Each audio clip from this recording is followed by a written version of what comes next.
Bismillahirrahmanirrahim. Assalamualaikum warahmatullahi wabarakatuh. Waalaikumsalam warahmatullahi wabarakatuh. Kami dari kelompok 5 akan mempresentasikan hasil diskusi dari kelompok kami, yang dimana kami mendapatkan materi penyakit pada sistem endokrin yang disebabkan oleh hormon.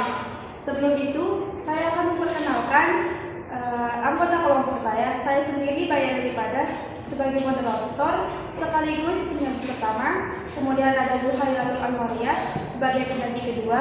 Kemudian ada Muhammad Adrian Zikri sebagai penyaji ketiga.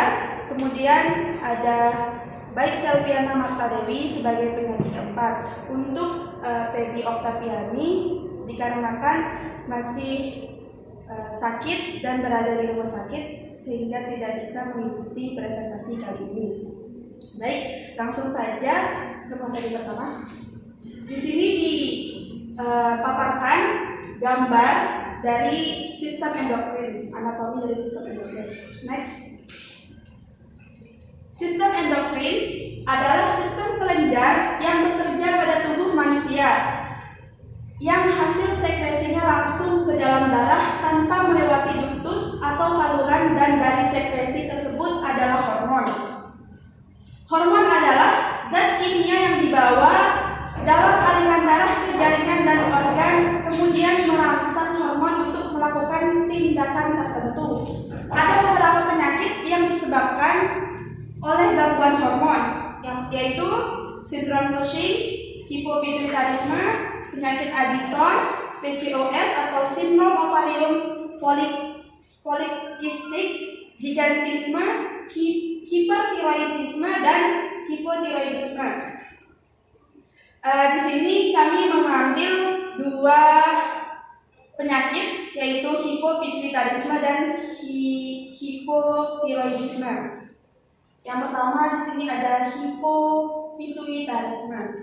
Di sini ada gambar kelenjar pituitari atau hipofisis.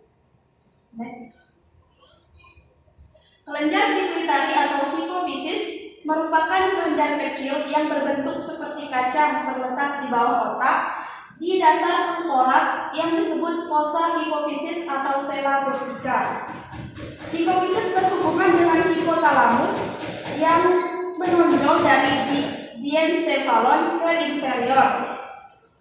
Kelenjar ini juga merupakan kelenjar endokrin yang menghasilkan berbagai hormon yang mengatur pertumbuhan, reproduksi, dan metabolisme. Kelenjar ini juga sering disebut sebagai pusat kendali sistem endokrin atau disebut dengan master of gland. Karena kelenjar inilah yang mengontrol dan mengatur fungsi dari beberapa kelenjar endokrin lain di dalam tubuh. Next. Nah, kita lanjut ke penyakit pada kelenjar hipofisis yang tadi, yaitu hipopituitarisme. Hipopituitarisme merupakan penyakit yang terjadi akibat kurangnya hormon yang dihasilkan kelenjar di otak, yang disebut kelenjar hipofisis atau pituitari. Di sini ada klasifikasi dari hipopituitarisme. Yang pertama ada hipofisial cachexia atau penyakit Simon, di mana penyakit ini dapat terjadi pada semua usia, lebih sering pada usia dewasa.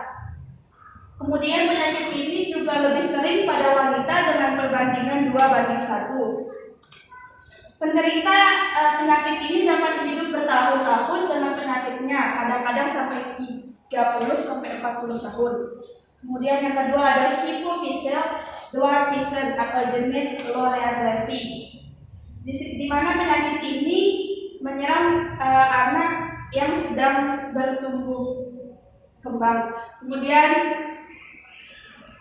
yang ketiga ada sindrom Froehlich, di mana penyakit ini pertumbuhan yang tidak sempurna, yang disebabkan oleh pertumbuhan yang tidak sempurna daripada gonad dan genital. Ciri-cirinya yaitu seks bundar tidak ada, disfungsi seksual dan kulit yang halus. di mana terjadi pada usia muda, dapat menyerang baik laki-laki maupun perempuan. Next. Di sini ada etiologi. Hipopituitarisme dapat terjadi akibat malfungsi kelenjar hipofisis atau hipotalamus penyebab penyangkut. Yang pertama ada infeksi atau peradangan oleh jamur, bakteri, pyogenik. Kemudian yang kedua ada penyakit autoimun. Yang ketiga ada tumor, misalnya dari sejenis sel penghasil hormon yang dapat mengganggu pembentukan salah satu atau semua hormon lain. Kemudian ada umpan balik dari organ sasaran yang mengalami malfungsi, misalnya akan terjadi penurunan sekresi TSH dari hipofisis apabila kelenjar tiroid yang sakit mengeluarkan HT dalam kadar yang berlebihan. Selanjutnya ada nekrotik hipoksik atau kematian akibat kekurangan O2, di mana hipofisis atau oksigenasi dapat merusak sebagian atau semua sel penghasil hormon. Salah satunya sindrom Sechard yang terjadi setelah perdarahan maternal. Di sini ada tanda dan gejala dari hipopituitarisme, yaitu kelelahan, penurunan berat badan, kemudian penurunan gairah seksual, sensitivitas terhadap dingin atau sulit menjaga kehangatan tubuh, penurunan nafsu makan, pembengkakan pada wajah, anemia, infertilitas, wajah yang merah dan terasa panas, menstruasi yang tidak teratur atau tidak ada sama sekali, pelepasan rambut pubis dan kesulitan untuk memproduksi ASI pada wanita hamil, berkurangnya rambut wajah atau rambut tubuh pada pria, dan perawakan pendek pada anak.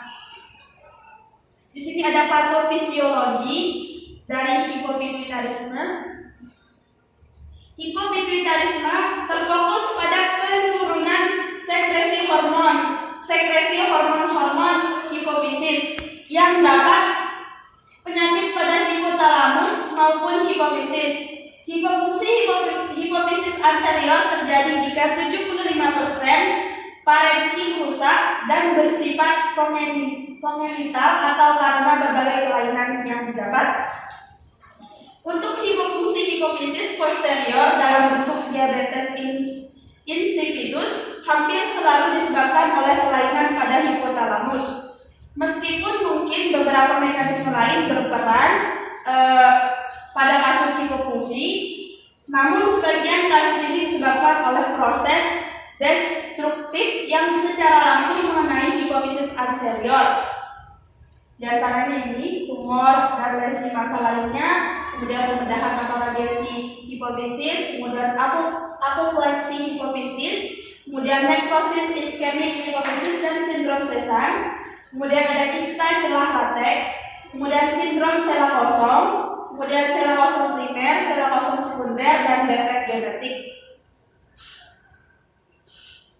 Di sini ada pemeriksaan diagnostik dari hipopituitarisme. Yang pertama ada pemeriksaan laboratorium, ditemukan pengeluaran 17 ketosteroid dan 17 hidraksi kortikosteroid dalam urin menurun, BMR juga menurun. Yang kedua pemeriksaan radiologi atau ronsen, ditemukan Ceratus tursika, di mana pemeriksaan radiologinya itu ada fotopolos kepala, poliografi berbagai arah atau multidireksional, kemudian pneumoencephalografi, kemudian CT scan, angiografi cerebral, kemudian ada pemeriksaan lapang pandang. Ada yang dimana diperiksa yaitu adanya kelainan lapangan pandang yang mencurigakan, kemudian adanya tumor hipofisis yang menekan kiasma optik, kemudian yang terakhir ada pemeriksaan diagnostik. Pemeriksaan yang termasuk pemeriksaan diagnostik di sini ada pemeriksaan kortisol T3 dan T4 serta estrogen atau testosteron, pemeriksaan ACTH, TSH dan LH. Kemudian tes provokasi dengan menggunakan stimulan atau supresan hormon dan dengan melakukan pengukuran efeknya terhadap kadar hormon serum. Kemudian materi selanjutnya akan disampaikan oleh penyaji kedua kepada Zuhairatul Anwariyah. Dipersilakan.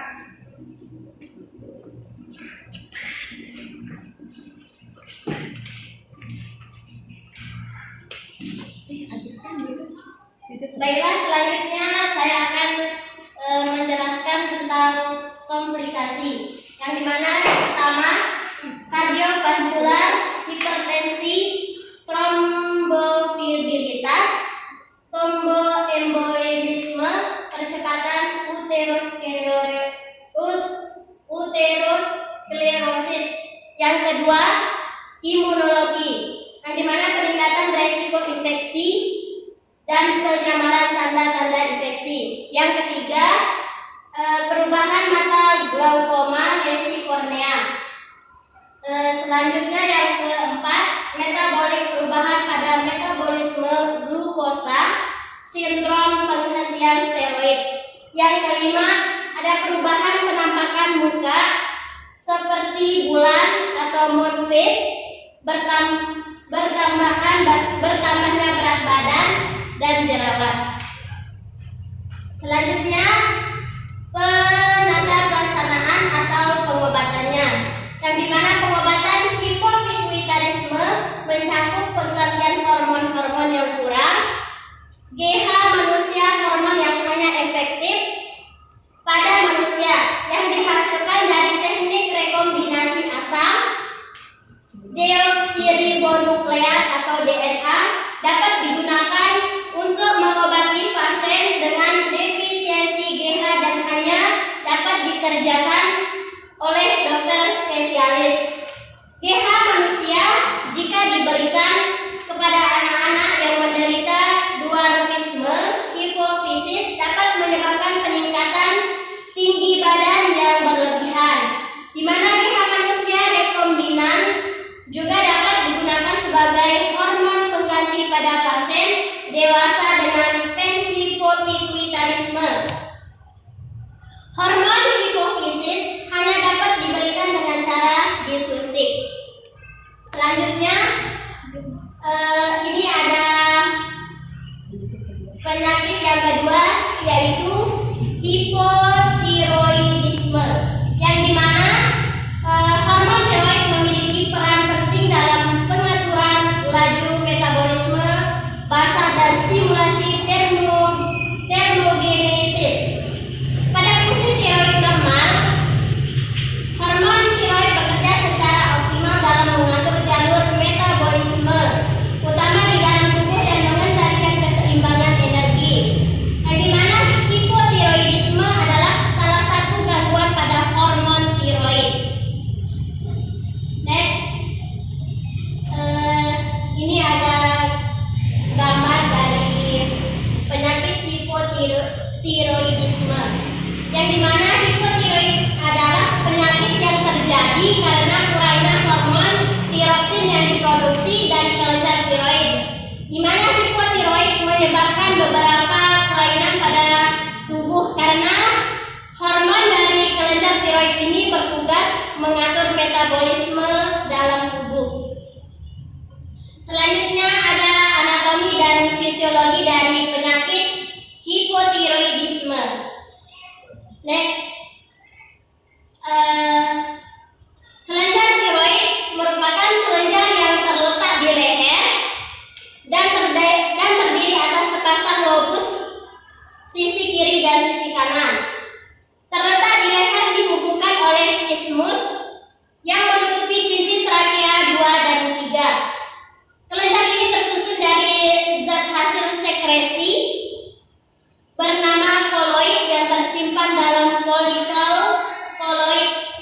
Koloid ini tersusun atas tiroglobulin yang akan dipecah menjadi hormon tiroid atau T3 dan T4 oleh enzim endopeptidase. Kemudian ada hormon ini akan disekresikan ke sirkulasi darah untuk kemudian dapat berefek pada organ target tersebut. Kemudian kelenjar tiroid berperan mempertahankan derajat metabolisme dalam jaringan pada titik optimal. Hormon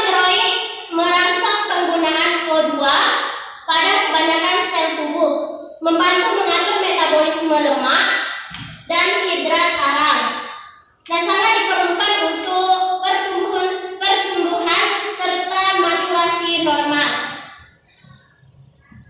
Kemudian ada etiologi penyakit dari hipotiroidisme. Penyebab-penyebab terjadinya penyakit hipotiroidisme diantaranya yang pertama autoimun. Ada dua bentuk tiroiditis autoimun yang mudah dapat dibedakan melalui adanya stoma atau atrofik. Pada keduanya dapat ditemukan di autoantibody. Anggota keluarga yang mungkin Addison, anemia perniciosa atau diabetes, terkadang tiroidistis Hashimoto menimbulkan nyeri pada fase akut dan lebih jarang lagi menyebabkan hipotiroidisme sementara. Selanjutnya ada pasca terapi tirotoksisitas, tirotoksikosis, yang dimana radio iodin, operasi obat-obatan anti tiroid, defisiensi iodin, trauma endemik misalnya leher Derbyshire adalah penyebab paling hipotiroidisme paling umum di seluruh dunia. Kelebihan dari iodin ini yaitu kelebihan yang kronis, misalnya expectorant atau amiodaron, dapat menyebabkan hipotiroidisme. Selanjutnya akan dijelaskan sama penyaji yang lain. Mungkin hanya itu dari saya. Sekian.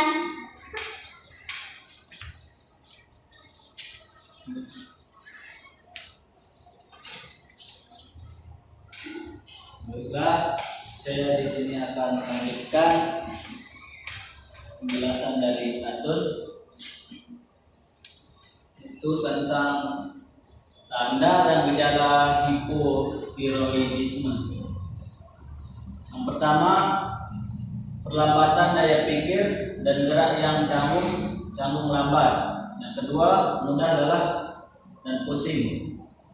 Yang ketiga, sembelit atau sulit buang air besar. Yang keempat, otot-otot terasa lemah, nyeri, dan kaku.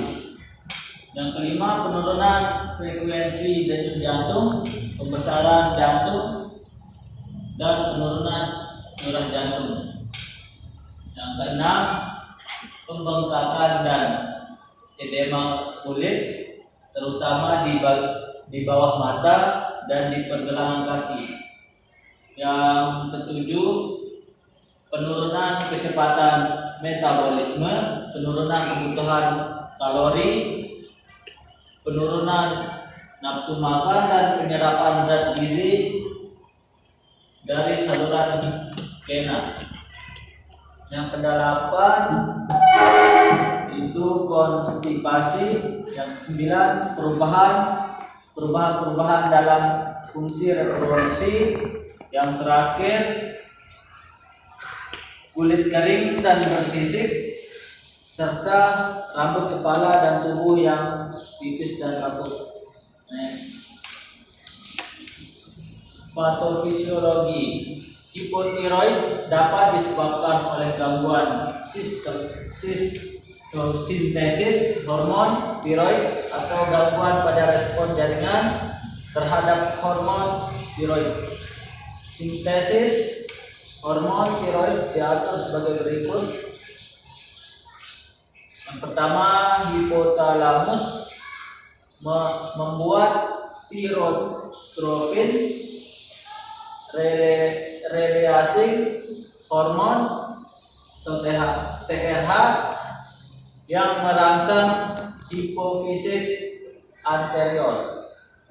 Yang kedua, hipofisis anterior mensintesis tirotropin yang merangsang kelenjar tiroid.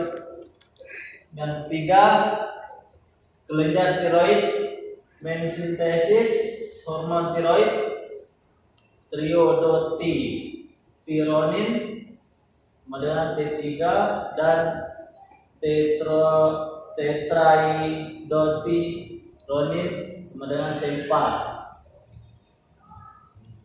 yang merangsang metabolisme jaringan yang meliputi konsumsi oksigen, produksi panas tubuh, fungsi saraf, metabolisme protein, karbohidrat, lemak, dan vitamin serta kerja daripada hormon-hormon lain.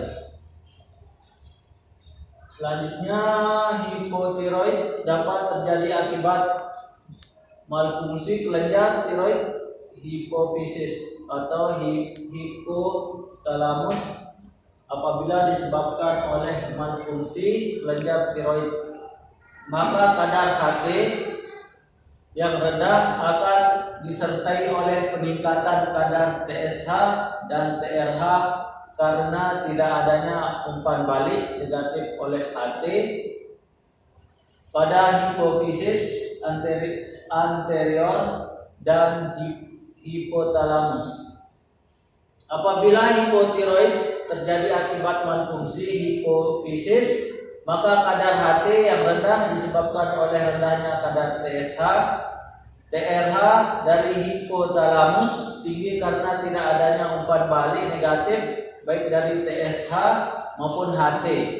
Hipotiroid yang disebabkan oleh malfungsi hipotalamus akan menyebabkan rendahnya kadar HT, TSH dan TRH. Next, komplikasi yang pertama, koma myxedema. Koma myxedema adalah stadium akhir dari hipotiroidisme yang tidak diobati. Yang kedua, myxedema dan penyakit jantung. Yang ketiga, hipotiroidisme dan penyakit neuropsikiatrik. Sekian dari saya, akan dilanjutkan oleh Silvi. Baik, selanjutnya saya akan melanjutkan presentasi dari Muhammad Adrian Zikri, yaitu ada klasifikasi. Di sini hipotiroid dapat diklasifikasikan berdasarkan yang pertama waktu kejadian atau kongenital atau akuisital. Yang kedua disfungsi organ yang terjadi atau primer atau sekunder dan sentral. Yang ketiga jangka waktu atau transien atau permanen. Atau gejala terjadi bergejala atau klinis, tanpa gejala atau subklinis. Next. Di sini pemeriksaan diagnostik. Untuk mendiagnosis hipotiroidisme primer, kebanyakan dokter hanya mengukur jumlah TSH, tiroid stimulating hormone, yang dihasilkan oleh kelenjar hipofisis. Yang kedua ada level TSH yang tinggi menunjukkan kelenjar tiroid tidak menghasilkan hormon tiroid yang adekuat atau terutama tiroksin T4 dan sedikit triodotironin FT3. Selanjutnya ada tetapi untuk mendiagnosis hipotiroidisme sekunder dan tertier tidak dapat dengan hanya mengukur level TSH. Oleh itu, uji darah yang perlu dilakukan jika TSH normal dan hipotiroidisme masih disuspek, yaitu fretrioditronin atau FT3, frelevotroksin, FT4, ada total T3, total T4, dan 24 jam urin FT3. Penata laksanaan dan pengobatan. Di sini penata laksanaan hipotiroid bertujuan untuk mencapai kadar tiroid stimulating hormon atau TSH yang normal dan mencapai resolusi gejala fisik maupun mental pada pasien. Penata laksanaan standar pasien hipotiroid adalah terapi pengganti hormon, yaitu tiroid hormon replacement dengan pemberian hormon tiroid eksogen untuk mendukung atau menggantikan hormon tiroid endogen. Di sini ada medikamentosa, yaitu pemberian terapi pengganti hormon diindikasikan diindikasikan pada pasien hipotiroid yang memiliki kadar TSH di atas 10 mU atau liter. Pasien dengan hipotiroid subklinis ringan atau TSH antara 4 sampai 10 liter dan dengan gejala minimal atau asimptomatik dapat ditawarkan terapi pengganti hormon atau ditawarkan observasi rutin setiap tahun tanpa intervensi. Di sini ada progresivitas penyakit biasanya terjadi pada pasien dengan antibodi antitiroid peroksidase atau anti-TPO yang positif. Pemberian levotiroxin merupakan tata laksana standar pada pasien dengan hipotiroid. Dosis awal levotiroxin yang dapat diberikan adalah antara 50 sampai 100 gram per hari yang dapat dititrasi berdasarkan hasil pemeriksaan fungsi tiroid. Berdasarkan clinical practice guidelines for hypothyroidism in adults by American Association of Clinical Endocrinologists and the American Thyroid Association 2012.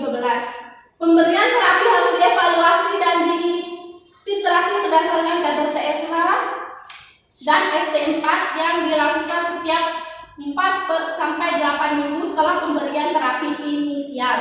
Setelah perubahan dosis maupun setelah pemberian atau penghentian terapi lain yang mempengaruhi kadar tiroksin, apabila kondisinya stabil, interval evaluasi dapat diperpanjang hingga 6 bulan dan setelah itu diperpanjang menjadi 12 bulan.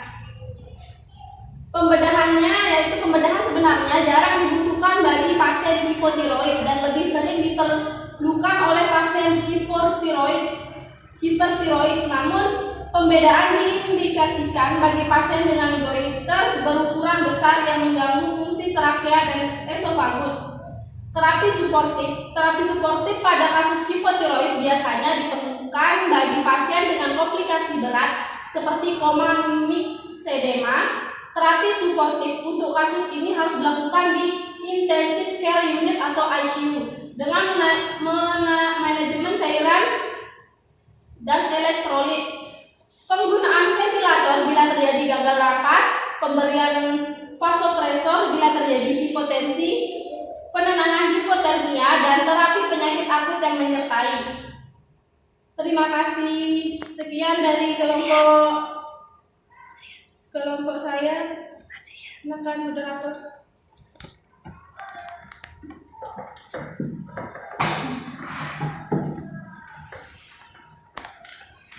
Baiklah, dengan berakhirnya penyampaian materi terakhir dari Bayi Selviana Marta Dewi, maka berakhir pula penyampaian materi dari kelompok kami. Mohon maaf jika banyak sekali kekurangan atau ada kesalahan kata dari kami. Wassalamualaikum